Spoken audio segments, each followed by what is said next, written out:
Holy shit, did Iran just get nuked?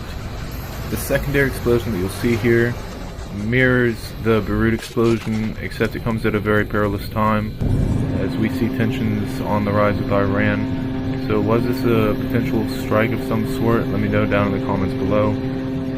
There's very little known about this explosion as of now, being the Iranian regime is very closed to the press and secretive.